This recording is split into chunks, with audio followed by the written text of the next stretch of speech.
Programang ito ay rated SPG, striktong patnubay at gabay ng magulang ang kailangan. Hindi na nagdalawang isip ang may-ari ng pasugalan kundi pumayag sa gusto ni Tanggol na itataya niyang Star of Venus kapalit ng pasugalan na yon.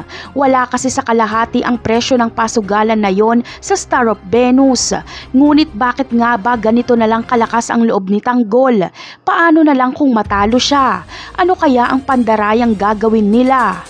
Sa laban na ito ay hindi mandaraya si Tanggol dahil aasa lang siya sa swerte.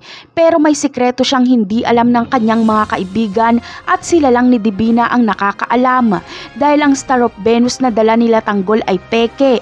Nagpagawa si Divina ng replika ng Star of Venus at ito ang ibebenta nila kung sakaling may bumili. Nagkapera na sila na nasa kanila pa ang diamante. Alam naman natin na mahilig itong si Divina gumawa ng peke. Samantala, dahil swerte si Tanggol ay siya ang mananalo at sa kanya na ang pasugalan. Mababalitaan ni David mula sa mga ibang sugarol ang tungkol sa tayaan ng diamante at pasugalan. Dahil sikat sa mga sindikatong Star of Venus ay magkaka-interes si David dito. Kaya pupunta siya sa pasugalan nila Tanggol para magsugal. Ikakagulat niya dahil si Tanggol ang kanyang makakalaban. Ngunit mananalo kaya si David kay Tanggol pagdating sa sugal?